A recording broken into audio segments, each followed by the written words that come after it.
आजची गटचर्चा आहे. विभागीय साहित्य संस्था केवळ साहित्य केंद्रीच का?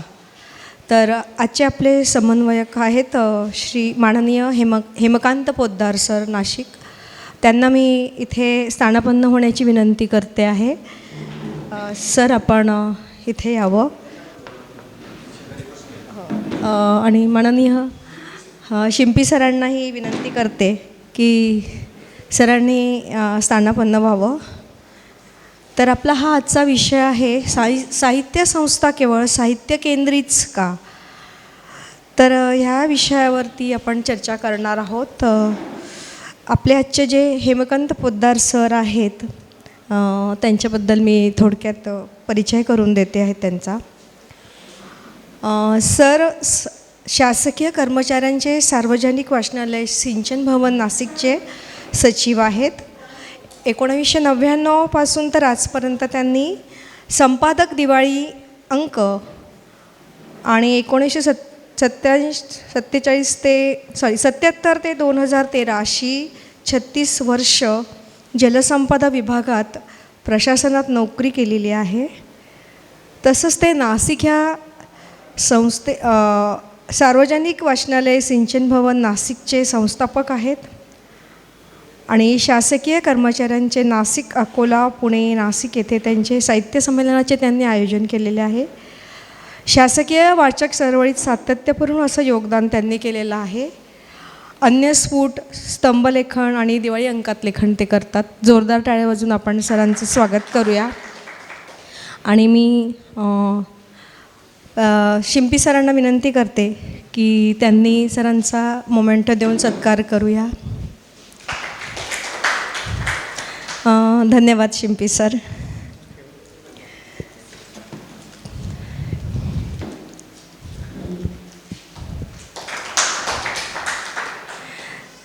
तर आपण आपल्या आजच्या चर्चेसाठी आपण सुरुवात करणार आहोत. आणि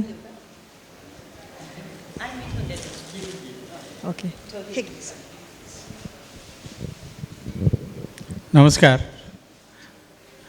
माझा थोडक्यात परिचय देव मॅडमनी करून दिलेला आहे आणि आजचा हा भाग्ययोग मला सुभाष सबनीसांमुळे इथे लाभला. तेही वाचक चळवळीच्या ज्या पालख्या उचलणाऱ्यांपैकी एक आहे, तसा मी पण आहे. सातत्याने त्यांचेही प्रयत्न चालू असतात, आमचेही आमच्या परीनं चालू असतात. साहित्य चळवळी किंवा वाचक चळवळी चालू ठेवणं आणि त्यामध्ये अधिकाधिक लोकांना, अधिकाधिक मुलांना सहभागी करून घेणं, हा जो भाग असतो हा अतिशय शांतपणे आणि धैर्याने, संयमाने करायचा विषय आहे असं म्हणतात. म्हणजे आजही तो आपल्याकडे एक चर्चेचा आणि वादाचा विषय आहे की आपल्याकडे क्रांतिकारकांनी जे काम स्वातंत्र्य चळवळीत केलं ते आणि अहिंसक पद्धतीने जी काय आंदोलनं गांधीजींच्या, नेहरूंच्या नेतृत्वाखाली झाली ती, यातलं नेमकं काय महत्त्वाचं आहे आणि कुणामुळे मिळालं स्वातंत्र्य वगैरे वगैरे, अशा प्रकारच्या तुलनात्मक चर्चा आपल्याकडे घडतात. तशाच प्रकारचा काम इथे पण चालू असतं की आपण जेव्हा म्हणतो की विभागीय साहित्य संस्था ह्या साहित्य केंद्रीच का, तर कारण असं आहे की एकदा तुम्ही लहान मुलांपासून आबालवृद्धांपर्यंत वाचायला लावणं हे एकदा पत्करलं की त्यामध्ये तुम्हाला यश मिळायला प्रदीर्घ असे प्रयत्न करावे लागतात. आणि त्यासाठी वाचनालय, मग ती अगदी गल्लीच्या कोपऱ्यावरती वर्तमानपत्राचं वाचनालय असू द्या, अन्यथा सर्व प्रकारचं साहित्य उपलब्ध करून देणारी आपल्या सायखेडकरमध्ये जी आपली मातृसंस्था आहे, गेल्या 150 वर्षापासून काम करते ती, अशी एखादी संस्था असू द्या किंवा शासनाचं विभागीय संदर्भ ग्रंथालय असू द्या, ही या संस्था फक्त पुस्तक देवघेवीचं काम करतात का? तर असं नाही आहे. सर्वप्रथम ते माणसांना वाचतं करणं हा एक विषय यामध्ये असतो. मग त्यानंतर एकदा वाचायची गोडी लागली की व्यक्त व्हायला ते शिकवतं. व्यक्त व्हायला शिकवतं म्हणजे काय की ते तुम्हाला संवाद करायला शिकवतं. मग संवाद कशासाठी होईल बरं, वाचायला विषयांची काही मर्यादा नाही ना हो. म्हणजे आपण जेव्हा बाबूराव अर्नाळकरांचा संदर्भ घेतो तेव्हा त्याचा अर्थ इतकाच घ्यायचा आहे की ती करमणुकीचं माध्यम जरी असलं तरीसुद्धा श्रीकांत सेनकर, बाबूराव अर्नाळकर या लोकांनीही त्यांचं योगदान काय दिलं तर लोकांना वळवलं पहिल्यांदा वाचायला. आणि त्यानंतर आज आहेत का अर्नाळकर? नाही आहेत. सेनकर आहेत का? नाही आहेत. पण मग वाचायची सवय लागली आणि त्यामधून मग तुम्हाला दिशा मिळाली. कशी दिशा मिळत जाते तर ते साहित्य केंद्रित असतं का ते वाचनालय? नाही. मग तुम्हाला पोलीस तपास कथा आवडायला लागतात, रहस्यकथा आवडायला लागतात. त्यामधून मग भारत सरकारचं जे रॉ आहे, रिसर्च ॲनालिसिस विंग, हे काय काम करतं. म्हणजे थोडक्यात काय, एकातून दुसरी अशी साखळी आपण गुंफत जातो. बरं, चांगलं वाचक हा उद्याचा लेखक असतो हे आपण तुम्ही स्वतःला ताडून बघा. म्हणजे तुम्ही शाळेत असताना लिहित असणारी पत्र आज भले लिहित नसाल, पण तुम्ही तुमच्या व्हॉट्सॲपच्या माध्यमातून किंवा फेसबुकच्या माध्यमातून, ट्विटरच्या, इंस्टाग्रामच्या, तुम्ही ज्या पद्धतीने व्यक्त होता तर तुमच्यामध्ये आलेली विषयांची वैविध्यता आणि सफाई ही तुम्हाला एखाद्या साहित्यिक संस्थेच्या माध्यमातून आलेली असते. म्हणजे आपण काय बघतो की भरद्वाज रहाळकर इथे सार्वजनिक वाचनालयाचे कार्यवाह होते. आता अशी पण काही माणसं आहेत की साहित्य क्षेत्रामध्ये किंवा साहित्यिक चळवळींमध्ये काम करताना ही माणसं कुणीतरी रक्तदान चळवळीचं पण काम करतं, कुणीतरी कामगार चळवळीत पण काम करतं. पण याचा पाया जो असतो तो साहित्य केंद्रित संस्थाच असतात. म्हणजे कुणी कामगार क्षेत्रामध्ये काम करणारा माणूस जो असतो तो आंतरराष्ट्रीय स्तरावरचे आंतरराष्ट्रीय कायदे काय असतात ह्याच्यामध्ये रंजकता कमी असेल, पण सामाजिक पाया इतका भक्कम असतो ह्या लोकांचा. आणि याला कारणी ठरतात ते साहित्य केंद्रित संस्था. म्हणजे साधी गोष्ट आहे की तात्यासाहेब शिरवाडकरांच्या अगोदरही सार्वजनिक वाचनालय सरकारवाड्यामध्ये होतं आपल्याकडे. मग हे विकसित कसं होत गेलं? जेव्हा तात्यासाहेब शिरवाडकरांच्या सारख्या दिग्गज आणि अभिमान वाटावा अशा ज्ञानपीठ पारितोषिक विजेत्या साहित्यिकाकडे जेव्हा वाचक चळवळीची धुरा जाते, मग त्यातून फक्त साहित्य केंद्रित असंच काही काम होतं का? नाही. लोकहितवादी मंडळाचंही काम इथे त्यांनीच सुरू केलं. मग लोकहितवादी मंडळात काम करणारी माणसं कोण आहेत? तर अनेक उद्योजक आहेत. बाबूभाई राठींसारखे लोक होते, तारवालांसारखे लोक होते, किंवा विलास लोणारींसारखे वकील माणसं पण होती. त्यांनी फक्त साहित्याचं काम केलं असं नाही आहे. म्हणजे अगदी याचं जिथं जागतं उदाहरण जर तुम्हाला बघायचं असेल ना तर काय काय घडू शकतं. म्हणजे आता परशुराम सायखेडकर नावाचे जे ग्रहस्थ आपल्या इथं होऊन गेले ना, तर ह्यांचा तसा वाचक चळवळीशी साहित्याशी दुरान्वयाने पण संबंध नव्हता. पण तात्यासाहेबांच्या संपर्कात आले आणि आम्हाला इथं वाचनालय सुरू करायचं आहे ही गोष्ट त्यांनी यशवंतराव चव्हाणांपर्यंत जेव्हा नेली. म्हणजे आजही अशी काही माणसं आपल्या समाजामध्ये आहेत की त्यांनी जर शब्द टाकला तर त्यावेळेस तो यशवंतराव चव्हाणांनी तात्यासाहेबांनी सायखेडकरांना टाकला. ही जी जागा आहे, ही जी जमीन आहे, ही देणारे सद्ग्रस्त म्हणजे परशुराम सायखेडकर. मग त्याच्यातून काय घडलं? तर त्यातून घडलं ते फक्त वाचनालय झालं का? नाही. तर परशुराम सायखेडकर नाट्यगृहही आपल्याला उपलब्ध झालं. नाट्यगृहात काय होतं? तिथं फक्त साहित्य कार्यक्रम होतात, नाटकं होतात का? नाही होत. मग तिथं अनेक प्रकारचे कार्यक्रम होतात की जे समाजाशी निगडीत आहेत आणि त्याची समाजाला आवश्यकता आहे. कुठल्या तरी बँकेची मीटिंग होते, कुठल्या तरी कामगार चळवळीची मीटिंग होते, किंवा त्यांचे काही कार्यक्रम होतात. आता त्याच चळवळीमध्ये असलेली लोक जेव्हा रक्तदान चळवळीसाठी काम करतात, किंवा समृद्ध वाचक जो असतो तो करोनामध्ये सुद्धा किती उत्तम प्रकारे समाजसेवा करू शकतो हे आपण सर्वांनी अनुभवलेलं आहे. म्हणजे उत्तम वाचक हा उत्तम समाजसेवक पण होतो, उत्तम पर्यटक होतो, उत्तम श्रोता होतो. म्हणून आपण जेव्हा म्हणतो ना की म्हणजे आपल्याकडे पण पद्धत आहे की शेतामध्ये एक पीक आपण लावल्यानंतर त्याला आंतरपीक पण घेतो. त्याच्या बांधाच्या भोवती आपण अनेक प्रकारच्या वेली वेलबिया लावतो. म्हणजे काय की केंद्र असतं, नदी हे मूळ असतं. नदीच्या काठावरची जी काही शेती असेल त्याच्यातून जो काय तो परिसर सुजलाम सुफलाम होत जातो, तिथं समृद्धी येत जाते. पोटापाण्याची व्यवस्था संपली की मग माणूस सांस्कृतिकदृष्ट्या विचार करायला लागतो. तोच प्रकार इथे पण आहे. संयमाने आणि धीराने जेव्हा आपण साहित्य संस्था चालवतो तर त्याच्या अवतीभोवती म्हणजे अगदी फार जिवंत उदाहरण आहे की सतीश बोरा, जयप्रकाश मुथा किंवा त्यांच्या सौ किंवा ही जी काही मंडळी आहे, हे घरामध्ये कदाचित त्यांची काही वेगळी भाषा असू शकेल, पण मराठीविषयी प्रेम आलं कुठून? तर या साहित्य केंद्री साहित्य संस्था ज्या आहेत त्यामधूनच या चळवळीचं बीजही त्यांच्या मनामध्ये कुठंतरी रोवलं गेलं असणार आहे. ही धडपड का करावीशी वाटते? या नावातच सगळं काही आलेलं आहे.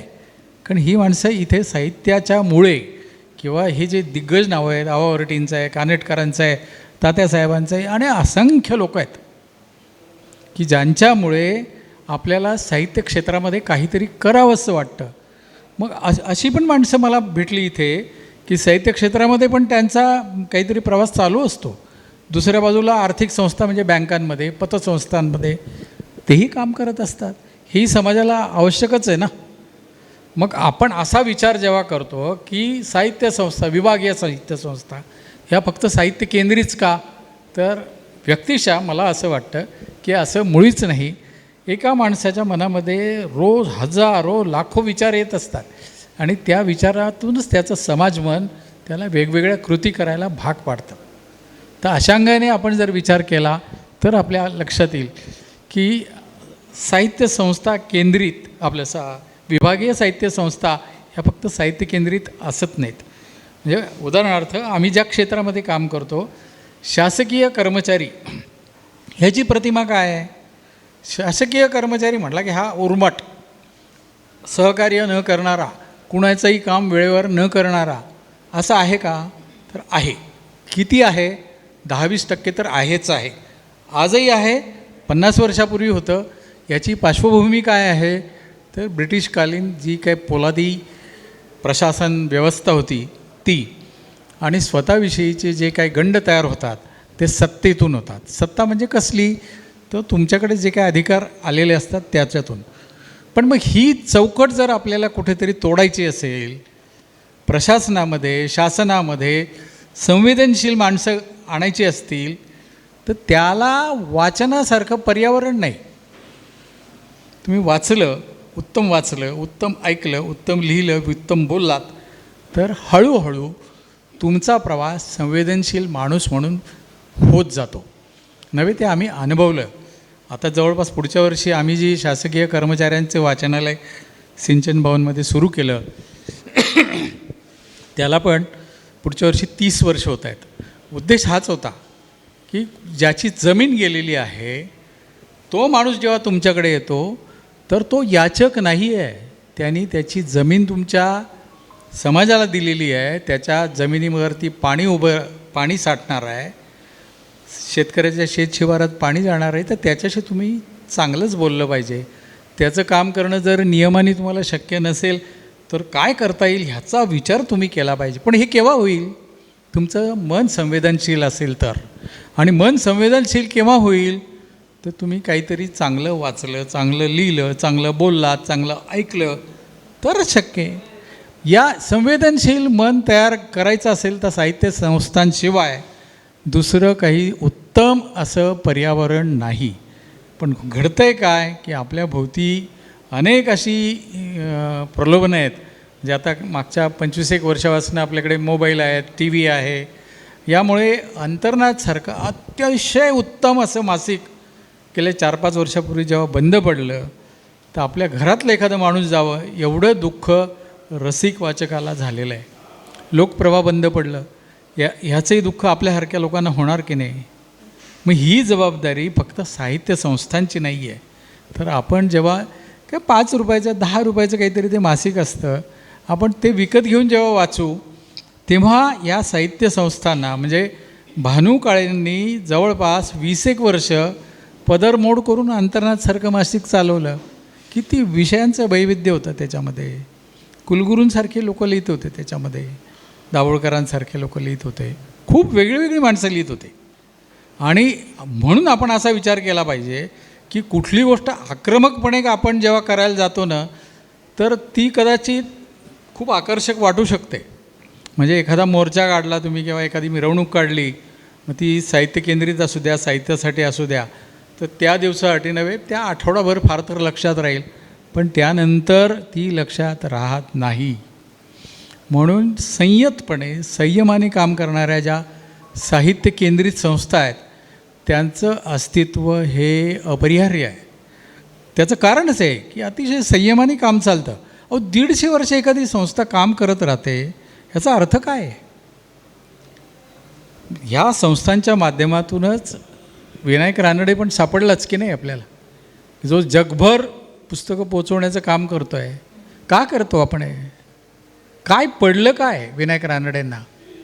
का त्यांनी दारोदार जाऊन एक पेटीचं आम्हाला तुम्ही देणगी द्या, का करायचं आहे? आणि यासाठी आपण सर्वांनीच की आपण कुठल्या ना कुठल्या वाचनालयाचं सभासद असणं आवश्यक आहे. त्याचं कारण हे आहे, कदाचित तुमची आर्थिक परिस्थिती उत्तम असेल, पण म्हणून तुम्ही एका वेळेस गेले की 10-15 हजार रुपयाची पुस्तकं सगळीच माणसं घेऊ शकतील असं नाही. आता डॉक्टर प्रशांत पाटील हे माझे मित्र आहेत, ते गेले की एका वेळेस 5-10 हजाराची पुस्तकं घेऊन येतात. हे BSNLमध्ये काम करणाऱ्या एक अशाच रसिक ललना आहेत, शुभांगी इनामदार म्हणून. मी त्यांच्या घरी गेलो तर मला वाटत नाही की त्यांच्याकडे 5-10 तोळे सोनं असेल, पण पूर्ण घर कपाट सगळे असं घरभर पुस्तकं. इतकं पुस्तकांवर प्रेम करणारी माणसं जेव्हा असतील ना, तर ती आई वाचणार असेल, वडील वाचणार असतील, तर उत्सुकतेपोटी का होईना पण ती मुलं वाचणार आहेत. मुलांना वाचायचं नसेल तर किमान हे चित्र काय आहे, किंवा समजा वडील आपले रात्री उशिरापर्यंत जागून काय वाचतात, किंवा आई काय वाचते, किंवा त्या बायकोला वाटतं की हा नवरा एवढे डोळे फोडून वाचतो काय, ती कधीतरी उत्सुकतेपोटी ती वाचू शकते. तर अशा घटना आपल्या आयुष्यामध्ये येतात आणि मग त्यामधून हे साहित्य निर्मिती होत जाते. आणि असं म्हटलं जातं नव्हे, ते खरं पण आहे की प्रत्येक माणूस म्हणजे एक वेगळं पुस्तकच आहे. प्रत्येकाचे अनुभव वेगवेगळ्या अंगाने असतात, त्यामध्ये सारखेपणा असेल, पण अनुभवाची जी तीव्रता असते ती वेगळी असते. म्हणून आपण एकमेकाशी जेव्हा बोलतो ना, ते साहित्यच आहे. मी काल जीवाभावांच्या नावांचं अनिल अवचटांचं पुस्तक दुसऱ्यांदा वाचत होतो, आणि त्याच्यामध्ये 2000 सालचा त्यांच्या पत्नीवरचा म्हणजे सुनंदा अवचटांवरचा एक लेख वाचला, पुन्हा वाचावा असं वाटतो. त्याचं कारणच आहे की नवरा बायकोंमधले संबंध सुरुवातीला कसे असतात आणि मग तुम्ही एकमेकाशी किती एकरूप होत जातात. पण हे तुम्ही उत्तम पतीपत्नी होण्यासाठी तुम्हाला हे मार्गदर्शक ठरतं. पण हे केव्हा होईल? तुम्ही जेव्हा वाचाल तेव्हा ना.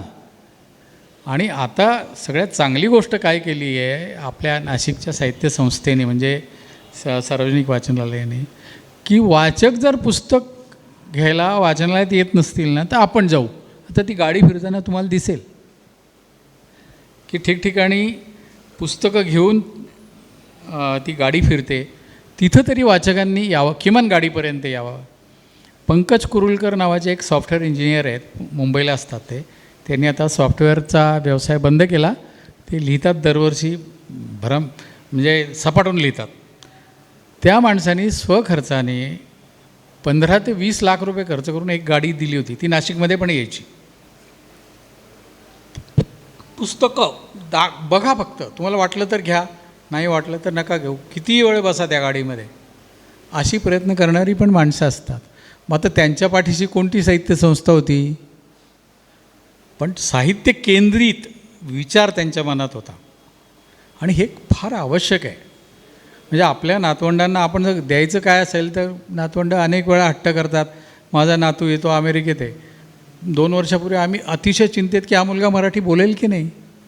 सुदैवाने माझ्या मुलाच्या आणि सुनेच्या प्रयत्नाने यश आलं, आणि आता तो चांगल्यापैकी मराठी बोलतो. आत्ता नुकताच येऊन गेला 8 दिवसापूर्वी. आता पुढची पिढी, त्याच्या 3.25 वर्षाची जी नात आहे, ती अक्षर बोलत नाही. तिला आम्ही मुद्दाम प्रयत्न करतो. म्हणजे हा अनुभव मी का सांगतो आहे की ह्याची गरज कशी आहे. तू काय करतेस? तू दादाला राखी बांधली. मी राखी बांधला. तिचा काय दोष आहे? तिची अवतीभोवती सगळे चायनीज, तैवानी, अमेरिकन्स ते लोक असतील, पण ह्याचे प्रयत्न आपल्यालाच करायला लागतील ना घरून.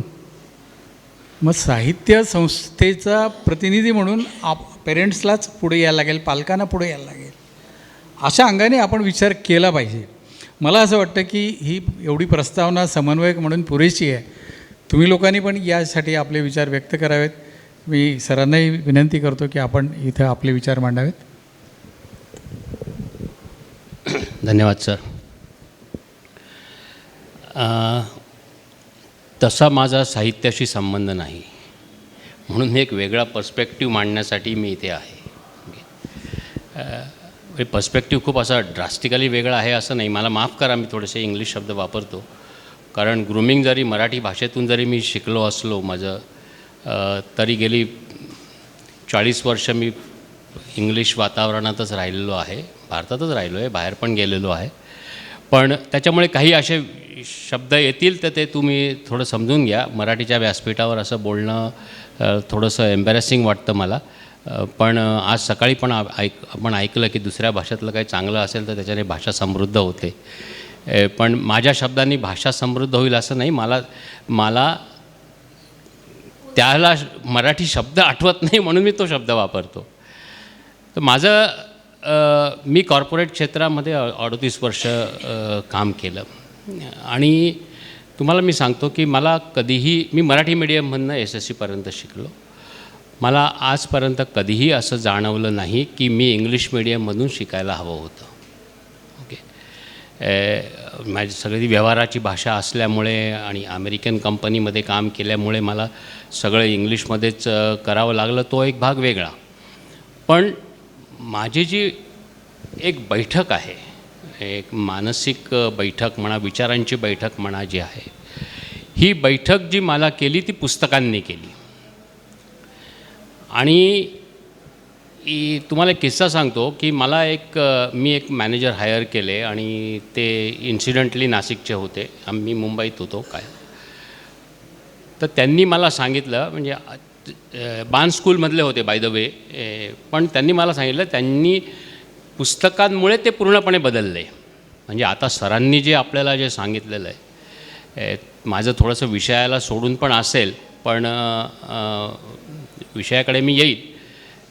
पण सांगायचा मुद्दा असा आहे की तुम्हाला जर हा बेस असेल, ही जी तुमची विचारांची बैठक असेल, तर ती तुम्हाला तुमच्या घडवणुकीच्या काळामध्ये पुस्तकच तुमची ती करतात, किंवा तुमच्या आजूबाजूला असणारे तुमचे मित्र आणि कुटुंबातलं वातावरण याला कारणीभूत असतं.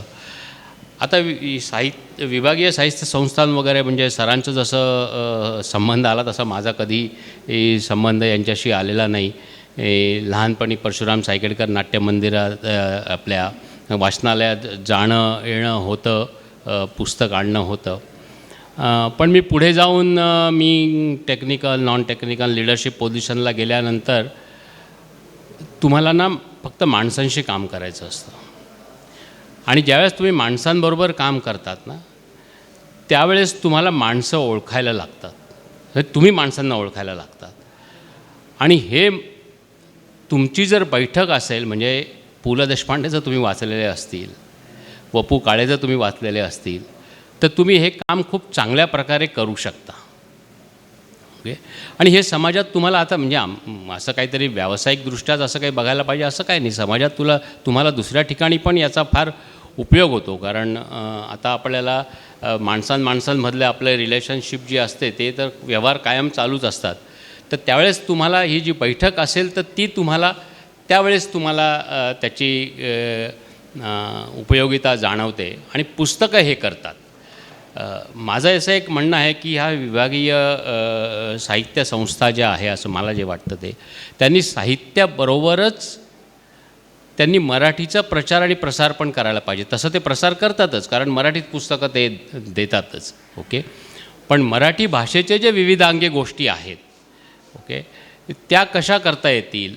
आता सरांनी एक गोष्ट सांगितली आणि त्याच्या एक्झॅक्टली विरुद्ध माझा अनुभव आहे की त्यांच्या नातवाबद्दल त्यांनी 3-3.5 वर्षाच्या नातवाबद्दल त्यांनी सांगितलं. माझा अनुभव असा आहे की माझी पुतणी ही अमेरिकेला असते, न्यूयॉर्कमध्ये, आणि तिला 2 मुली आहेत. एक मुलगी आहे 6 वर्षाची आणि एक मुलगी अजून 2 वर्षाची पण नाही झाली, 2 वर्षाची होते. आणि माझी भाची आहे, ती वेस्ट कोस्टला म्हणजे कॅलिफोर्निया, लॉस एंजलिसला राहते. आणि तिचे 2 मुलं आहेत. ती पहिली मुलगी 4-5 वर्षाची आहे आणि दुसरा मुलगा पण अजून आत्ताच 1 वर्ष 1.5 वर्षाचा असा आहे. ह्या दोघांची मुलं अत्यंत व्यवस्थित आणि छान मराठी बोलतात आणि ह्या गोष्टीचा आम्हाला खूप अभिमान आहे. आणि अतिशय सुंदर अमेरिकन इंग्लिश बोलतात. पण ज्यावेळेस त्या मराठी बोलतात त्यावेळेस अगदी प्रकर्षाने मराठी शब्द त्या बोलतात. आणि आता तर एक मोठी झाली 5-6 वर्षाची, त्याच्यामुळे ती तर एकदमच चांगलं. तर ही जी संस्कृती आहे, ही संस्कृती त्यांच्याकडे पुस्तकांमुळे आल्या. अजून ते मराठी वाचू शकत नाहीत, ओके, पण मराठी बोलतात. ते आमच्याशी कधीच आम्ही त्यांच्याशी इंग्लिशमध्ये बोलत नाही. ज्यावेळेस आम्ही व्हिडिओ कॉलवर वगैरे बोलतो तर आपण जी भाषा आपण जी म्हणतो, कारण आईवडील घरात त्यांना सांगतात हे मराठी बोलायला हवं, प्रकर्षाने आमच्याशी बोलताना पण आपण मराठीत बोलायला हवं. आणि काका तुम्ही त्यांच्याशी इंग्लिशमध्ये बोलू नका, असं माझी पुतणी ज्यावेळेस मला सांगते, ओके, त्यावेळेस मला खरोखर खूप अभिमान वाटतो की ह्या मुली पूर्णपणे त्या तिथे जन्माला आलेल्या. आणि न्यूयॉर्कसारख्या शहरात, ही तर न्यूयॉर्कसारख्या शहरात अत्यंत उच्चभ्रू वस्तीमध्ये राहते माझी पुतणी.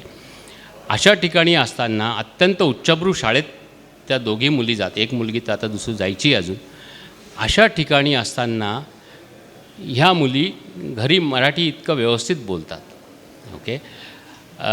हा एक माझा वेगळा अनुभव असतो. मला असं म्हणायचं आहे की आपण, कारण शेवटी साहित्य काय, साहित्य निर्मिती ही शेवटी भाषेतूनच आहे, ओके. त्याच्यामुळे जसा भाषेचा प्रसार आणि प्रचार आणि योग्य प्रमाणे होईल त्याप्रमाणे साहित्य निर्मिती होते. आता आपण कुठली पुस्तकं वाचावी हे आपण स्वतः पण ठरवू शकतो किंवा आपला मित्रवर्ग पण आपल्याला सांगत असतो. त्याच्यामुळे तुमचा मित्रवर्ग पण तसा वाचकच असायला हवा की जो तुम्हाला सांगेन की बाबा तुम्ही हे पुस्तक वाचलं का, तुम्ही ते पुस्तक वाचलं का. आता तुम्हाला मी सांगतो, अमेरिकेमध्ये कुठला पण CEO, म्हणजे कुठल्या पण मोठ्या कंपनीचा CEO हा 1 महिन्याला 1 पुस्तक वाचतो, म्हणजे महिन्याला 12 पुस्तकं वाचतातच ते. आणि मग त्यांच्याशी आपण बोलताना वगैरे त्याचे ते रेफरन्स येतात आणि आपल्याला असं वाटतं की अरे वर्षाला हा 12 पुस्तकं वाचतो आणि आपण मात्र काही तेवढं वाचन आपण करत नाही. आणि ज्या ठिकाणी ही कमीपणाची भावना येते ना, त्यावेळेस ती भावना खूप चांगली असते असं मला वाटतं की नाही आपण अजून खूप प्रयत्न करायला हवं. आणि आपण का नाही पोहोचू शकत त्या ठिकाणी. तो CEO आहे, तर त्याला तर आपल्यापेक्षा किती कामं असतात वगैरे. तर अशा प्रकारचं हे जे कल्चर आहे अमेरिकेमध्ये, ते कल्चर, ती संस्कृती, ही वाचन संस्कृती तिथे झाली आहे. आणि आपल्याकडे ती वाचन संस्कृती निर्माण करायचं काम ही साहित्य संस्था करतात. विभागीय साहित्य संस्था, कुठल्या पण साहित्य संस्था ते करत असतात. पण त्यांचा फोकस जो आहे हा साहित्यावर असतो, त्याच्यापेक्षा तो अजून जास्त व्यापक असायला हवा, असं एक माझं मत आहे. मग त्या बाबतीत मी फार नवीन असेल कदाचित, मला त्यातलं माहिती नाही. कारण मी आज जी काही भाषणं ऐकलीत त्याप्रमाणे लोकांनी तर बऱ्याच अभ्यास केलेला आहे. पण मी जे बाहेरून आणि दुरून बघतो ते मला असं जाणवतं, साहित्य हे जे आहे हे ॲक्च्युली हे भाषा समृद्धीचं एक फार मोठं साधन आहे. तुम्हाला तुमची स्वतःची भाषा, तुम्ही केव्हाला पण ऐका, तुम्ही ऐकता तुमच्या लक्षात येईल की हा एक चांगला वाचक आहे. तुमची भाषा समृद्ध करते ते साहित्यच करते. तुमची वयोमानानुसार जी तुमची प्रगल्भता वाढते, अदरवाईज तुमचं वय वाढत राहतं, एका काही कालावधीनंतर तुमची उंची तेवढीच राहते आणि ही कधीकधी काही लोकांच्या बुद्धी कमी होत जाते. पण तुम्ही जर सतत वाचत करत राहिलात तर तुमची प्रगल्भता निश्चितपणे वाढते आणि तुम्ही कुठल्या गोष्टींना कशा प्रकारे प्रतिक्रिया द्यायची, प्रतिसाद द्यायचा आणि कशा प्रकारे शांत राहायचं आणि कोण आता तुम्ही आत्मचरित्र वाचलेले असतील तर तुमच्या लक्षात येतं की ह्या परिस्थितीमध्ये ह्या एका महान व्यक्तींनी कशा प्रकारे ती सगळी परिस्थिती हाताळली शांत राहून. हे सगळं जे येतं हे आपोआप येत नाही. हे एक तर आजूबाजूला चांगल्या व्यक्तींच्या संगतीत राहून येतं किंवा तुम्ही एकटे राहिला तर तुमची पुस्तकं तुमचे मित्र असतात ते तुम्ही वाचून मग ते येतं. आणि मग त्यामुळे त्याच्यावर एक दुसरी जबाबदारी आहे आपल्यावर अशी असते की तिचा प्रचार आणि प्रसार आपण कसा करावा. तर तो एक लायब्ररीच्या बाबतीत सरांनी सांगितलं हे खूप मोठं, म्हणजे आपण घोड्याला पाणी प्यायला नेऊ शकतो पण तो पाणी पिलंच का नाही हे नाही सांगता येत. तर ती एक इंग्रजीतली म्हण आहे. तसंच सरांनी सांगितलं की बाबा त्यांनी अशी एक लायब्ररी चालू केली सार्वजनिक वाचनालयांनी आणि ती लोकांपर्यंत जाते. आता तुम्ही एक दिलीप बारावकर म्हणून तुम्हाला माहिती आहे, त्यांचा एक अनुभव सांगतो. ते चाळीसगावजवळ एक मेहुणबारा म्हणून गाव आहे. त्यांनी एक 4 माजी विद्यार्थ्यांनी मिळून तिथे एक मोठी लायब्ररी केली. ओके, स्वतःच्या खर्चांनी केली. आणि आज ते मला सांगतात की ती लायब्ररी ओस पडलेली आहे. पण त्यांनी एवढं वाईट वाटलं त्याचं की आपण एवढं सगळं उभं केलं. माझा त्याच्या एकदम विरुद्ध अनुभव आहे. मी माझ्या ऑर्गनायझेशनचा एक रिप्रेझेंटेटिव्ह म्हणून मला एक CSRमध्ये मला 3-3.5 कोटीपर्यंत वर्षाला खर्च करायची परवानगी होती आणि मी ते करत होतो. तर त्याच्यात मी अशा शाळा निवडल्या नव्या मुंबईतल्या की ज्या ठिकाणी खूप गरीब घरातली मुलं जातात. ओके, आजूबाजूला झोपडपट्टी असेल किंवा लो इन्कम ग्रुपमधली अशी मुलं जिथे जातात तिथे मी 2 गोष्टी केल्या की एक लॅबॉरेटरी बनवली. जी लॅबॉरेटरी त्या शाळेला बनवणं शक्य नव्हतं. 60-70 लाख रुपयाची ती लॅबॉरेटरीज आहे. आणि एक 40-1 लाखाची एक लायब्ररी बनवली आणि ती अत्यंत आधुनिक लायब्ररी आहे. म्हणजे तिच्यात डिजिटल लायब्ररी पण आहे आणि आपली लायब्ररी असते तशी पण पुस्तकं असलेली लायब्ररी पण आहे. आणि परवाच माझं कोणाशी बोलणं चाललं होतं त्यावेळेस त्यांनी सांगितलं की साहेब अतिशय सुंदर प्रतिसाद आहे, मुलं खूप वाचायला लागली आहेत. त्यावेळेस आपण काहीतरी केल्याचं समाधान झालं. हा एक याचे 2 वेगवेगळे अनुभव आपल्याला येत राहतात. तर चांगले अनुभव आपण पसरवत राहतो.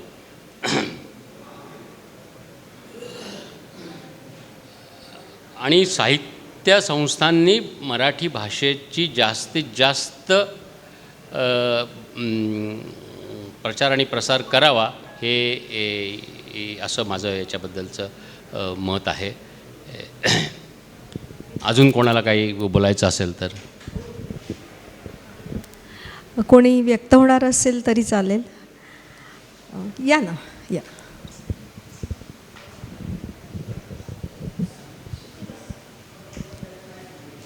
नमस्कार. इथं थोडं साहित्यावेळीच या विषयावरती मी बोलते आहे. विभागीय साहित्य संस्था केवळ साहित्य केंद्रित का, हा जो प्रश्न आहे याची एक बाजू सरांनी चांगल्यापैकी मांडलेली आहे. ती सर्वांना पटण्याजोगीच आहे. सॉरी, माझं नाव विद्यागौरी टिळक. थोडीशी एक वेगळी बाजूसुद्धा या विषयाला जी आहे ती इथं 2 मिनटात समोर मांडण्यासाठी फक्त मी आलेली आहे. मुळामध्ये या साहित्य संस्था ज्या सुरू झाल्या त्या ग्रंथप्रसाराची चळवळ जेव्हा सुरू झाली त्या टप्प्यामध्ये सुरू झालेल्या आहेत. म्हणजे जेव्हा छपाईला सुरुवात झाली आणि छापील पुस्तकं लोकांपर्यंत पोचवायची होती, कारण छापील पुस्तकांना हात लावणंसुद्धा त्यावेळेला लोकांना नकोसं होतं. विविध कारणांमुळे त्यांना ते अपवित्र वगैरे असं वाटायचं. पुष्कळ त्याच्याविषयी म्हणजे हे प्रयत्न करावे लागले की छापील पुस्तकं लोकांनी वाचावीत, घ्यावीत. म्हणजे धार्मिक पुस्तकांच्या बाबतीत हे जास्त झालं, पण बाकी पुस्तकं लगेच लोकांनी घेतली असं नव्हे.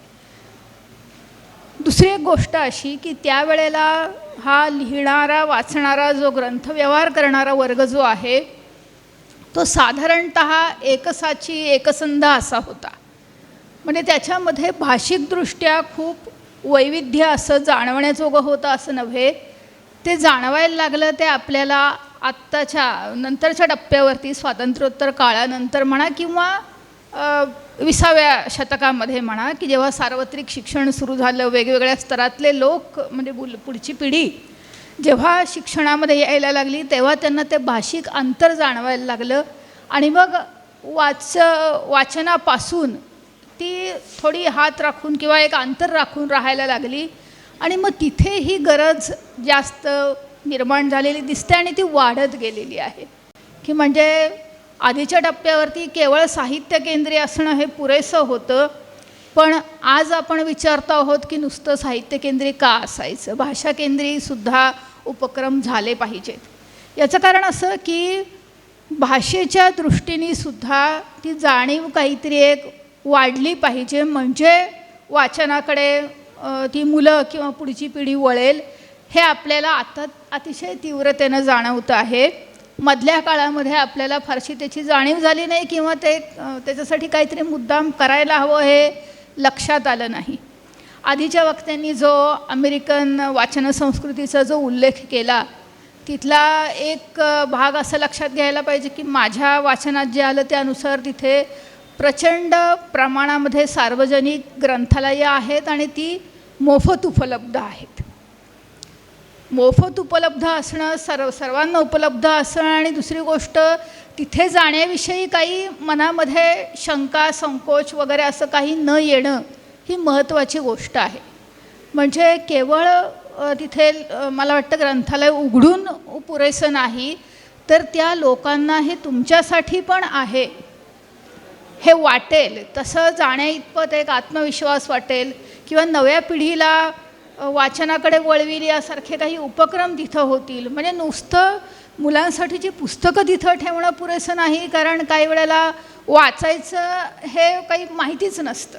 म्हणजे पुस्तकं ही काय चीज आहे हे जर माहीतच नसेल तर मुलं वाचनाकडे वळू शकत नाहीत. तेव्हा त्यांच्यासमोर ती आणणं आणि वाचनाचे काही प्रत्यक्ष प्रयोग घडवणं, त्यांना पुस्तकं सहज हाताळायला देणं आणि मग त्याच्यासाठीच काही एक गुंतवणूक करायची समाजाची तयारी असणं, या गोष्टी महत्त्वाच्या आहेत. आणि ही जाणीव मला वाटतं आता आपल्याला पुढच्या टप्प्यावरती होते आहे. आधीच्या काळाच्या परिणामामुळे आत्तापर्यंत मुख्यतः हा व्यवहार जो आहे हा साहित्य केंद्री राहिलेला होता. धन्यवाद.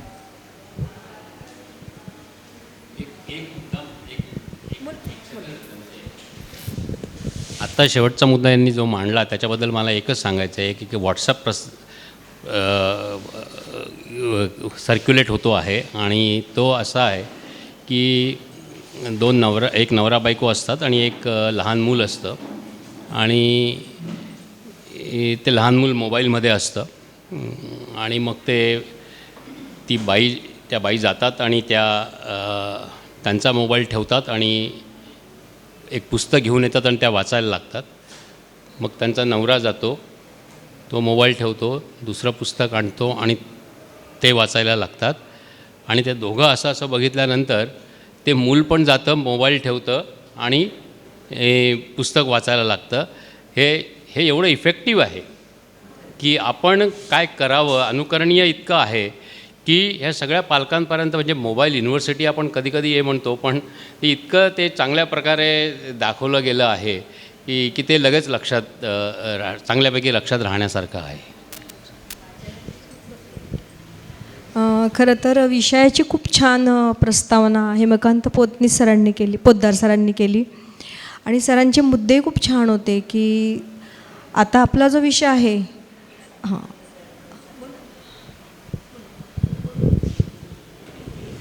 मला फक्त एकच सांगायचं आहे सर की आपण भाषा जेव्हा तिच्याकडे पाहतो तर भाषा ही ऐकून येते, ती ऐकली गेली पाहिजे आणि ऐकण्यासाठी ती कोणीतरी बोललं पण पाहिजे. आणि खूप आता इंग्लिश मिडियम वगैरे या ठिकाणी जे जाणवत आहे की त्यांच्या तिथे ती भाषा वापरली जाते, ऐकायला येत नाही, कानावर पडत नाही. आता आपली मराठी भाषेमध्ये आपण पाहिले तर क्रियापदं ही एवढी आहेत ती इतर ठिकाणी कमी आहे. आणि आज आता आपले जुनं आपण जर साहित्य वाचायला गेलो की त्याच्यात नुसतं कपडे धुणं ही एक कृती आपण पाहिली तर कपड्याच्या संदर्भात आपल्याला किती साऱ्या गोष्टी येतात. मी कपडे भिजवले, घसरले, पिळले, वाळवले. आता ह्या भाषा आपल्या घरात बोलल्या जात होत्या. आता काय झालं, वॉशिंग मशीन आली, बटन इज ऑन आणि सगळं होऊन जातं आहे. ऐकून कानावरती न पडल्यामुळे ती आपण त्याच्यापासून दूर पण जात आहोत. दुसरी गोष्ट की वाचन, मुलं वाचत नाही आहेत कारण आता व्हॉट्सअप इन्स्टंट खूप आलं आहे की मी आता टिक केलं की गेला मेसेज. आपण मुलांचं जाऊ देत, आपण सगळे जेव्हा मोठे आज व्हॉट्सअप वापरतो आहे, आपण मेसेज करताना काय करतो, स्माईल वगैरे, की ते वाक्य जे आपण चिन्हांमध्ये बोलतो आहे.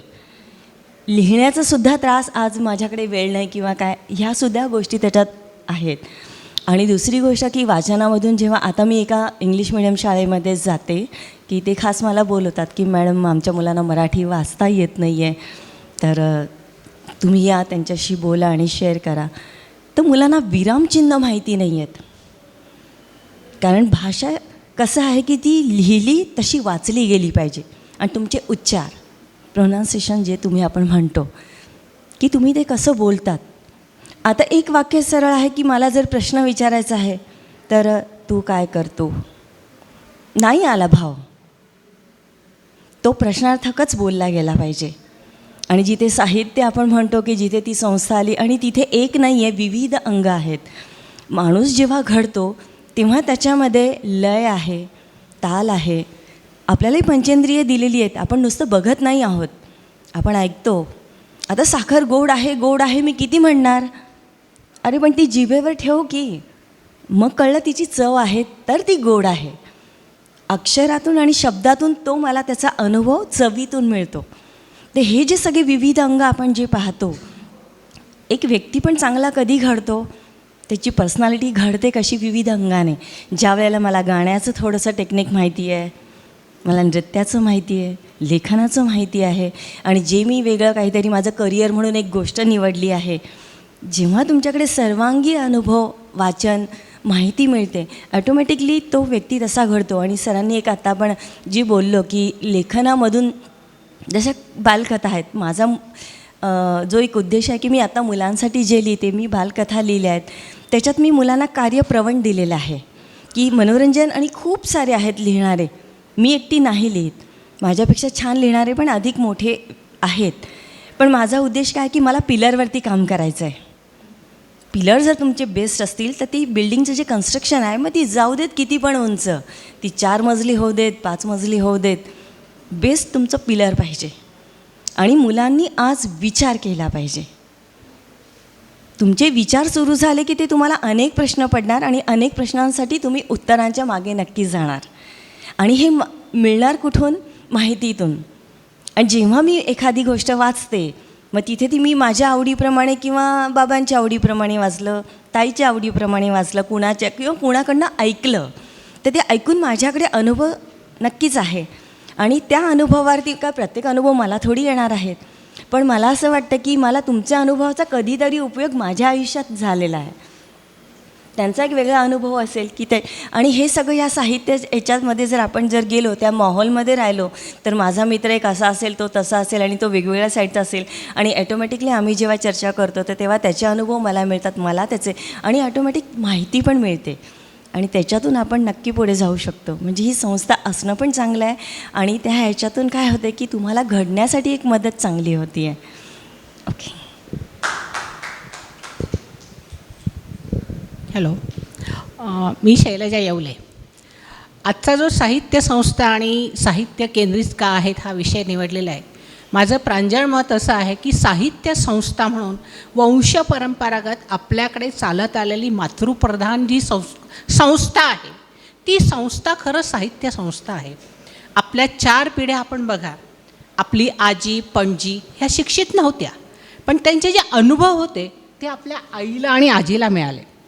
आईला आणि आजीला मिळालेल्या अनुभवानुसार आपण कार्यसंपन्न आणि सर्वगुण संपन्न होण्याच्या प्रयत्नात आलो. पण ज्यावेळेस आत्ताची आई आहे ती वेगळ्या क्षेत्रात जेव्हा प्रवेश केलेला आहे तिने, शिक्षण भरपूर आहे तिच्याकडे, पण त्या प्रवेशामुळे तिने काय झालं की तिने आत्ताच्या प्रसारमाध्यमांचा जास्त उपयोग केलेला आहे. आणि त्या प्रसारमाध्यमांमुळे काय झालं की मुलांना त्या प्रसारमाध्यमाकडून योग्य जे साहित्य मिळायला हवं, आईकडनं, बोलण्यातून, वर्तनातून, वाचनातून, ते आत्ता उपलब्ध होत नाही आहे. आत्ता विषय निघाला उघानेच किंवा अमेरिकेमध्ये अशा लायब्ररी वगैरे आहेत. मी आत्ता शनिवारीच अमेरिकेतून आले. माझ्या मुलांकडे मी अनुभव घेतला की मुलांना आत्ता सुट्ट्या लागलेल्या होत्या. आम्ही रोज लायब्ररीत जायचो. तिथे लायब्ररीची सुविधा इतकी उत्तम आहे की वयानुसार तुम्हाला साहित्याची तिथे उपलब्धता तर आहेच, पण हे साहित्य तुम्हाला वाचता यायला हवं. एवढा मोठा भिंग आहे, तुमच्यासाठी वेगळी एक अभ्यासिका आहे, तुमची बसण्याची व्यवस्था वेगळी आहे, तुम्हाला वेळोवेळी लागणारी सुखसुविधा तिथे उपलब्ध आहे.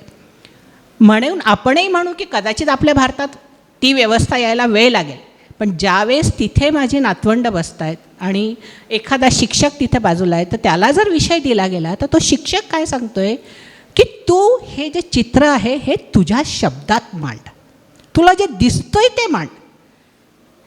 ते काय आहे हे आम्हाला काही सांगू नको. आपण काय बिंबवतो त्याच्या मनावर की नाही, हे झाड आहे, हे हिरवंच असलं पाहिजे, हे नदीकिनारीच असलं पाहिजे, हे पावसाच्या पाण्यावरच सोडणार, याला पानं, फुलं, फळं, खोड, फांद्या सगळं आहे.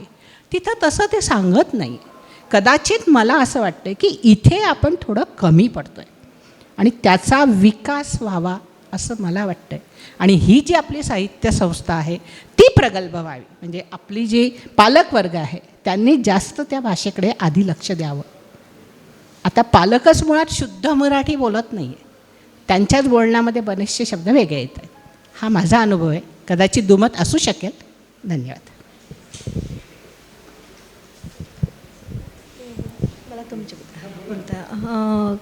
खरं तर आता सरांनी खूप छान प्रस्तावना केली होती. आणि आपण साहित्य संस्था म्हणजे फक्त वाचनालय असं नाही, तर खूप साहित्य संस्था आहेत. आणि मला वाटतं जसं सीमताईंनी सांगितलं की पिलरवर, आणि हा जो आपला गाभा आहे, आपली जी आताची जी बालकांची पिढी आहे ही घडवण्याचं काम मला वाटतं बऱ्याचशा नाशकातल्या म्हणजे माझा अनुभव आहे, साहित्य संस्था आणि साहित्यिकसुद्धा करतात आहे. आणि अशा संस्थांमध्ये म्हणजे जे असे काही साहित्यिक आहेत हे काम करतात आहे. त्यामुळे मला वाटतं हे जे प्रश्नचिन्ह आहे ना सर, हे नको असायला पाहिजे. कारण साहित्य हे मिळतं, साहित्याने म्हणजे साहित्यिकांनी आणि साहित्य संस्थांनी जसं ह्या पिढीवर काम केलं पाहिजे, भाषेवरही काम केलं पाहिजे. पण त्याआधी आपली सगळ्यात मोठी गरज ही आहे की याकडे आपण वळलो पाहिजे, याकडे आपण गेलो पाहिजे. म्हणजे जसं सरांनी सांगितलं की घोड्याला आपण पाणी दाखवलं, त्याने प्यायचं की नाही त्याने ठरवलं पाहिजे. तर मी स्वतः एक म्हणजे मराठीची भोगती आहे. मला मराठी माझा म्हणजे जीव की प्राण आहे. दोष असतात प्रत्येकात, ते मी अजून शिकते. पण मी ज्या शाळेत काम करते ती इंग्रजी माध्यमाची शाळा आहे. आणि म्हणजे लिटररी माझ्या झालेल्या कामानंतर मी मुलांना सांगते, अरे असं नाही बोलायचं, बाबा कुठे गेला, आई काय करतो, असं नाही बोलायचं, असं बोलायचं. मुलं ते शिकतात. तर मला वाटतं ह्या ज्या आपल्या म्हणजे प्रत्येक अमेरिका घ्या, भारत घ्या, नाशिक घ्या किंवा अजून काही काही जे आहे ही जे आहे ह्या सगळ्या साहित्य संस्थाच आहे असं मला वाटतं. कारण आपण प्रत्येकजण, आपल्याला भाषा आवडत असते पण प्रत्येकालाच काम करायला मिळेल. जसं आता सरांनी सांगितलं की आपसुकच त्यांच्या तोंडात ती शब्द येतात, म्हणजे ते आपल्याला अंगवळणी पडलेलं राहतं. आता मगाशी उद्घाटनाच्या वेळी पण सर म्हटले की आपण टेबलाला मराठी शब्द बऱ्याच जणांना माहितीच नाही आहे. आणि म्हणजे मी तर असे अनुभव घेतले की क्ष, ज्ञ हे शब्द मुलांना कळत नाही. म्हणजे कॉलेजला जाणाऱ्या मुलांना शिकवावं लागतं. मला म्हणजे माझा स्वतःचा अनुभव आहे. मी 2 वेळा म्हणजे 12वीची मुलं माझ्याकडे आली. म्हटलं काय रे बाबा, नाही ना टीचर आम्हाला मराठी शिकायचं. म्हटलं अरे मराठी शिकायचं हो. आणि मला ज्ञ क्ष लिहिता येत नाही. मी क्षितिज कसा लिहितो, तो क्षितिज असं लिहितो. म्हटलं अरे नाही रे, तो क्ष वेगळा आणि हा क्ष वेगळा, ज्ञ ह्याचे पण बरेच गोंधळ असतात. तर मला वाटतं प्रत्येक घरातून एक काम होतं. आता पूर्वी कशा ओव्या म्हणायच्या बायका जात्यावरती, आता तर तेवढं आपल्याला शक्य नाही आहे. पण आपण करू शकतो. आणि त्यामुळे मला वाटतं ह्या संस्था ज्या आहेत त्या साहित्यकेंद्री नाही आहेत. तुम्हाला काय वाटतं सर? तुम्ही परत एकदा घ्या मग मॅडम. साहित्य संस्था साहित्य केंद्रीय आहेत या विषयाशी मी म्हणजे या ओळीपुरता तरी मी सहमत नाही आहे. कारण एकातनं दुसरी गोष्ट घडत जाते. ही शृंखला आहे. म्हणजे आज समाजसेवक म्हणून अण्णा हजारे खूप प्रसिद्ध झालेले आहेत. त्यांच्या चळवळीतून त्यांनी बऱ्याच काही दिशा दाखवल्या, आंदोलनं झाली, सरकारं बदलली. ही स्थित्यंतर आली कुठून? तर ते कुठल्या तरी एका स्टेशनवरती विचार करत होते की या जीवनालाच अर्थ नाही आहे आणि काय नकोच आपल्याला ते जीवन, आणि आता आपण हे जीवनाचा त्याग करावा अशा विचारात असताना त्यांना विवेकानंदांचं पुस्तक समोर आलं आणि त्या माणसाच्या आयुष्यामध्ये एवढा बदल घडला की ते किसन हजारेचे अण्णा हजारे झाले. माझ्या अनुभवातले आमच्याकडे एक चीफ इंजिनियर होते, म्हणजे आजही नाशिकमध्ये प्रथित यश आहे, ग्रँड रिव्हो नावाचं हॉटेल आहे, त्याचे मालक M.V. पाटील म्हणून. ते त्यांच्या घरगुती काही समस्या होत्या, त्या दरम्यान त्यांना नकोशी अशी बदली नांदेडला झाली. आणि काय करायचं, काय नोकरी सोडून द्यावी की काय, मुलांच्या समस्या संपत नाही, ही आपल्याला नकोशी बदली. तर ते जेव्हा नांदेडून पुन्हा नाशिकला आले तर म्हटले मी वाचलो आणि जगलो जो तुझ्या समोर आहे ना, म्हणले मी ते पुस्तकांमुळे आहे. तर ही ताकद पुस्तकांची आहे, ही ताकद त्या साहित्य संस्थांची आहे. आणि असं नाही म्हणजे आता सीम मॅडम म्हणाल्यात मगाशी की आपण चांगलं बोललं पाहिजे. मी शुद्ध अशुद्ध असं नाही म्हणत मी, पण साध्या साध्या गोष्टी आहेत की कुठल्या तरी आता मेड प्लस नावाच्या एका मेडिकल स्टोअरमध्ये मी गेलो, सर ह्या गोळ्या नाही भेटणार तुम्हाला, सर्रास असं बोललं जातं. माणसं भेटतात, वस्तू मिळते, ही साधी गोष्ट त्यांना म्हणजे शिवतच नाही. मॅडम मगाशी बोलत होत्या की आपल्याला एखादी गोष्ट खूप भावली किंवा अनेक गोष्टी आपल्या पाहायला मिळाल्या, त्या खूप साऱ्या नसतात, त्या अनेक असतील, खूप असतील, अनेक साऱ्या नसतात. कारण बहुत साऱ्या हिंदीमध्ये आहे. भाषेची शुद्धता जर जपायची असेल तर ती असा विचार आपण करायला पाहिजे. आणि दुसरी गोष्ट, आता एक नवीन शब्द हल्ली ऐकायला येतो, अर्बन नक्षल वगैरे वगैरे. तर आपण लोक जे शहरामध्ये या सगळ्या सुविधांच्या सान्निध्यात आहोत, आपल्याला पुस्तकं उपलब्ध आहेत, इतकी आहेत की आता अंगावर येतात पुस्तकं, इतकी उपलब्ध आहेत. सिंचन भवनामधल्या शासकीय कर्मचाऱ्यांच्या वाचनालयात आम्ही सभासद झाल्याला 2 पुस्तकं स्वतःहून देतो. आणि आता असं आम्ही सुरू केलं की बाबा रे तू खूप दूर राहतो ना, मग तू 10 पुस्तकं घेऊन जा. आता आपल्या परीनं आपल्याला काय करता येऊ शकतं ना. आणि येवले मॅडम म्हणाल्या किंवा सर म्हणाले, अमेरिका त्या अर्थाने संपन्नता, मग ती सगळ्या बाबतीतली वाचनातली पण संपन्नता जेव्हा आपण विचार करतो ना तिथला, तर मी पण स्वतः ते अनुभवलं आहे.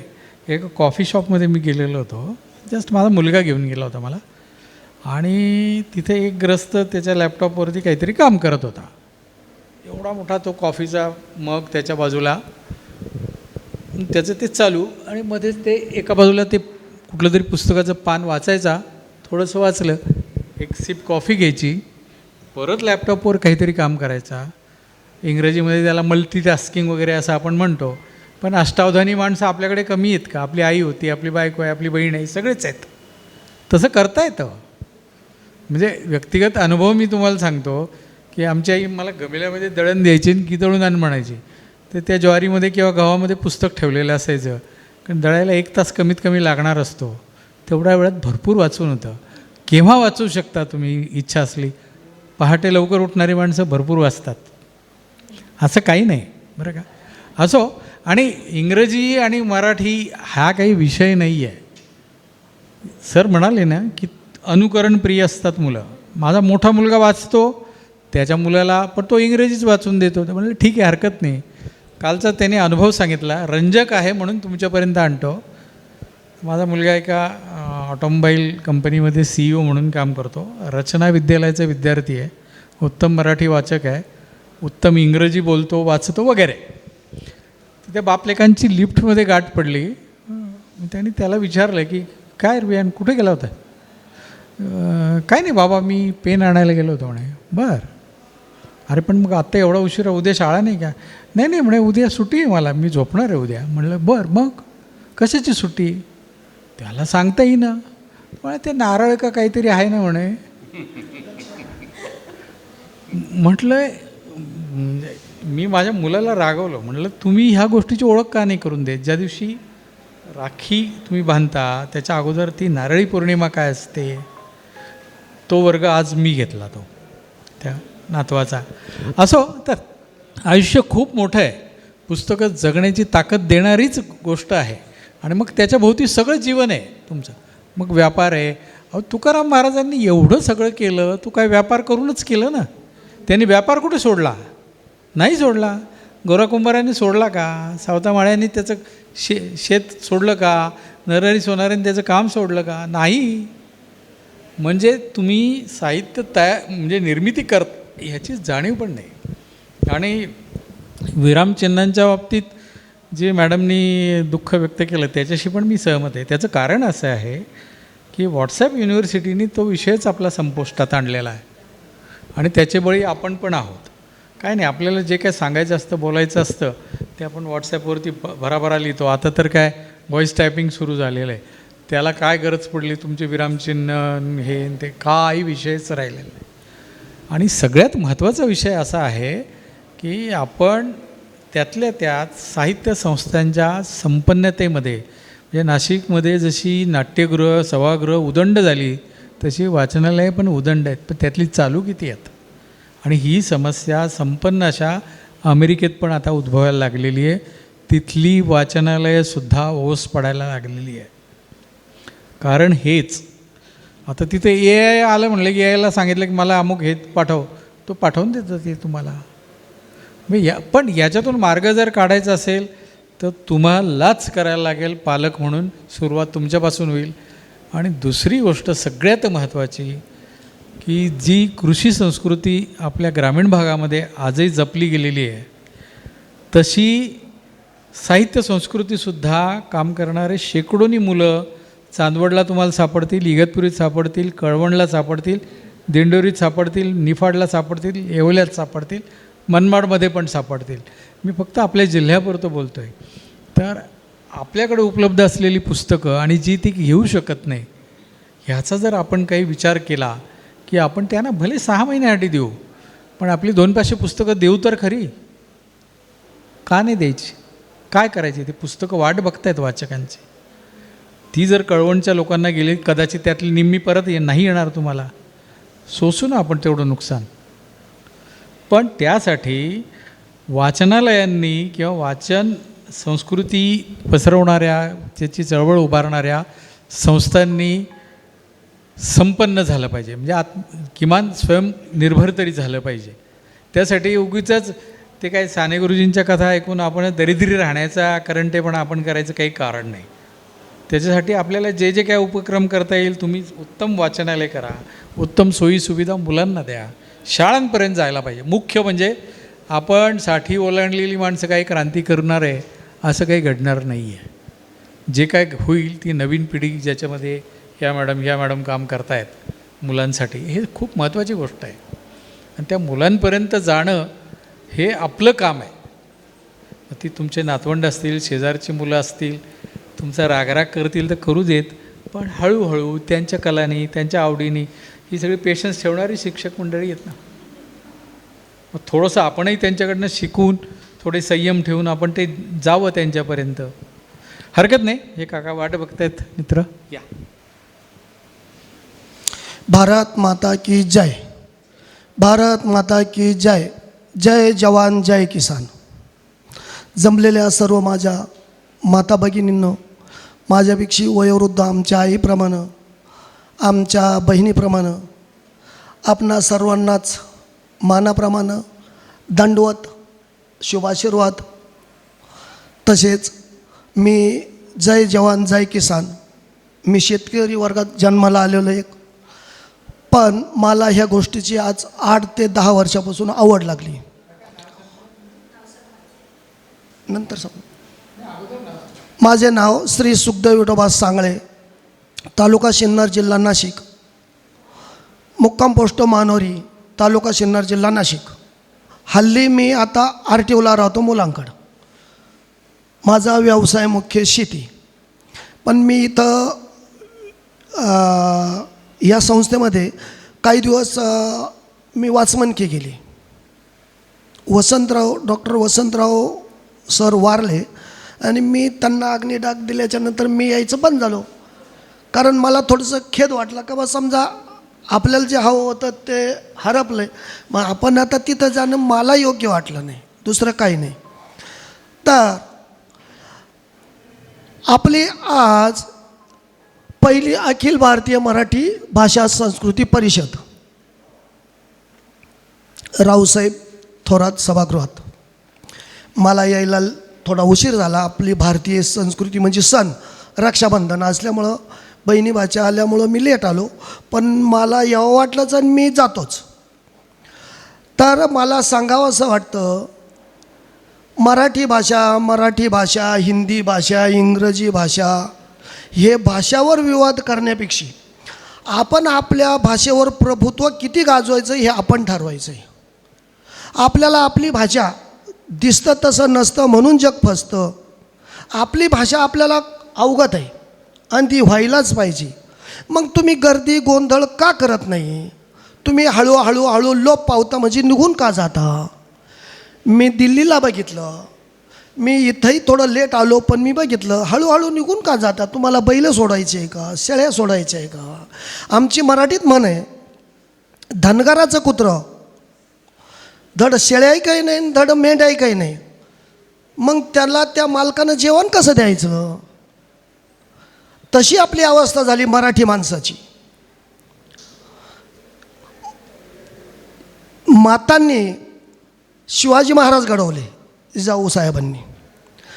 त्यांनी ज्ञानेश्वरांच्या गोष्टी सांगितल्या, साधू संतांच्या गोष्टी सांगितल्या आणि त्या गोष्टींतून त्यांना हिरारीपणानं संत घडले, शूरवीर शिवाजीराजे घडले, संभाजीराजे घडले, फुले सावित्रीबाई घडल्या. त्यांनी तर किती हालापेष्टा सहन केल्या. मग आपल्याला आता एवढ्या सुविधा आहे तरी आपण तर करू शकत नाही. फक्त माझी मराठी. मग मराठी हवीच आहे. आपण महाराष्ट्रात जन्माला आलो, तसा आपला भारतासारखा देश नाही, महाराष्ट्रासारखं राज्य नाही आणि नाशिक जिल्ह्यासारखा पुण्यवान पवित्र जिल्हा कुठेच नाही. कोणत्याही क्षेत्रात शोधा, संत ह्या वीरभूमीतच जन्माला आले. थोर योद्धे लढणारे सुखदेव सिंग, बाजीप्रभू, देशपांडे, छत्रपती शिवाजी महाराज, कितीही नावं घेतलं तरी ते अपुरंच पडल. मग त्यांनी जी मराठी भाषा त्यावेळेला एवढी हे नव्हतं, म्हणजे सुशिक्षित नव्हते. आता सुशिक्षित आहे, तुम्हाला कोणतीची अडचण नाही, मग तुम्ही याला चिटकून का नाही राखते? तुम्हाला सांगावं का लागतं? परिषदा घ्यावा का लागतं? तुमचं त्याच्याकडं मनच वळत नाही. म्हणजे यालाच अर्थ असा आहे, दिसतं तसं नसतं म्हणून जग फसतं. मी फक्त म्हणायचं ही माझी आई आहे, ही माझी मावशी आहे, पण मावशीवर तुझा जीवच नाही, तू फक्त लटकं बोलतोय. मग तुझ्या मराठी भाषेवर तुझा जीव आहे, अंतपार ती भाषाच वापर ना, त्याच्यावर चालू दे ना. दुसरे इंग्लिश शिकता, आपल्याकडं विदेशातील पर्यटक येतात, त्यांना मराठी भाषा येत नाही तरी ते इकडं नांदतात, तरी ते इथं वावरतात. आणि मग आपल्याला तिकडं जायचं आहे त्यावेळेला बघू, संकटकाळी सर्व काही साध्य होतं आहे, भगवंत करतो आहे, कोणालाही करतो आहे संकटकाळी साध्य. असं माझं मत आहे की कोणत्याही शाळेत, आता कोणाचं नाव घेऊ चालणार नाही, कारण फक्त म्हणायचं मराठी शिका आणि कॉलेज मोठमोठ्याले काढायचे इंग्लिश शिका. आता आमच्या सिन्नर तालुक्यात ख्रिश्चनांची इंग्लिश शाळा आलेली आहे आणि आपल्या महिला मुली 7-8 हजारावारी तिथं काम करतात. मग त्यांना इथं भारतात यावं का वाटलं? मग भारतातल्यांना का बाहेर जाऊन प्रभुत्व करता येत नाही? तुमच्यात ती धमक नाही, तुम्ही तसंच चिकटती नाही. ते त्यांच्या भाषेला इथं येऊन चिकटूनच राहतात. आपण म्हणतो मी राजकारण्यांचं नाव घेत नाही, भैया हटाव. अरे भैया हटाव म्हणण्यापेक्षा तुझ्या घरात कोण काम करतं हे तुम हटाव ना. तुमच्या मशीनचं शेण भरायला हे करायला भैया ठेवता आणि गरिबाईचा उपयोग करायचा भैया हटव हे हटव. अरे तुमची भाषा जास्त प्रभुत्व होईल असं तू कर ना. तुम्ही तुमचं चांगलं प्रभुत्व करा का जग आपल्याकडे पाहिलं पाहिजे, जगानं आपलं संस्कार घेतले पाहिजे. आपण जगाचे घेतो, मग दोष त्यांचा नाही ना, तो दोष आपला आहे. तर प्रत्येक शाळेमध्ये माझं 7वी शिक्षण झालेलं, मला काही जास्त सांगता येणार नाही, पण आम्हाला पूर्वी भारत माता की जय ही प्रतिज्ञा होती आणि एक हे जनगणमन होतं. हे मराठी शाळेत प्रत्येक ठिकाणी कॉलेज असो काय असो तिथं ते प्रथमतः व्हायलाच पाहिजे, प्रार्थना व्हायला पाहिजे. आणि ते झालं की हे राहायचे आमच्या वेळेस म्हणी राहायच्या, तुम्ही एक शुद्धलेखन म्हण काय ती सांगा, तर प्रत्येकानं येऊन आम्ही ते सांगायचो त्या वेळेला. आता ती प्रथा कुठंच राहिलेली नाही. मग आता ना आपण आपल्या याच्यावर प्रभुत्व निर्माण करण्यासाठी आपण गर्दी गुंडा करणे हे आपलं काम आहे. मातांची ही जबाबदारी आहे. आमची आई फक्त पहिली शिकलेली होती, आता आमच्या मंडळात भाऊजा 10वी 12वी शिकलेले आहे, सुनबाई M.Com झालेली आहे. आता सुनबाई म्हणते माझा मुलगा मला इंग्लिश याला टाकायचं आहे. म्हणलं ताई तू टाकते हे बरोबर आहे, पण मला असं वाटतं तो तिथून आल्यावर आम्ही मराठी बोलणार, भाऊ पाणी दे, भाऊ मला जेवण आण, भाऊ मला चहा आण, आणि मग इथं मराठी बोलणार तिथं तो काय इंग्लिश बोलणार. मग तर वेळेचं भान ठेवून मी आपलं थोडक्यात शॉर्टकट मारतो. थोडी 98वे अखिल भारतीय साहित्य संमेलनातील छोटीशी कविता मी बोलतो. नाही धन्यवाद. हो धन्यवाद. हो विषय धरून नाही ना, तर धन्यवाद. मी सर्वांचा आभारी आहोत. मी 2 शब्द बोललो, एक क्षमस्वास हवं. धन्यवाद. जय हिंद, जय महाराष्ट्र. कसं चर्चा विषयाच्या अनुरूपच असायला पाहिजे ना, म्हणून तर अतिशय छान अशी चर्चा रंगली आहे. पहिली अखिल भारतीय मराठी भाषा संस्कृती परिषद गटचर्चा 3 विषय अतिशय सुंदर होता की विभागीय साहित्य संस्था केवळ साहित्य केंद्रितच का. तर मला वाटतं नाण्याला जशा 2 बाजू असतात तशा दोन्ही बाजू आपल्या समोर आलेल्या आहेत. आणि आजचे आपले जे म्हणजे पाहुणेच म्हणूया आपण, हेमकांत पोद्दार सर आणि प्रकाश शिंपी सर. खरं तर माननीय अनुपमा उजगरे मॅडम ह्या आल्या नाहीत, त्यामुळे शिंपी सरांना मी अचानक इथे बोलवलं. तर मी सर्वांचे खूप मनपूर्वक आणि सहभागी ज्या झाले आहेत त्यांचे खूप छान मनोगत सगळ्यांनी व्यक्त केलं. तर आपली ही गटचर्चा खूप छानपणे आपण संपन्न झालेली आहे. तर मी सर्व उपस्थितांचे आणि सर्वांचे माननीय जे उपस्थित आहे बारवकर सर आहेत, मॅडम आहेत, सगळ्यांचे आभार मानते आणि इथे ही गटचर्चा संपली असं जाहीर करते. धन्यवाद.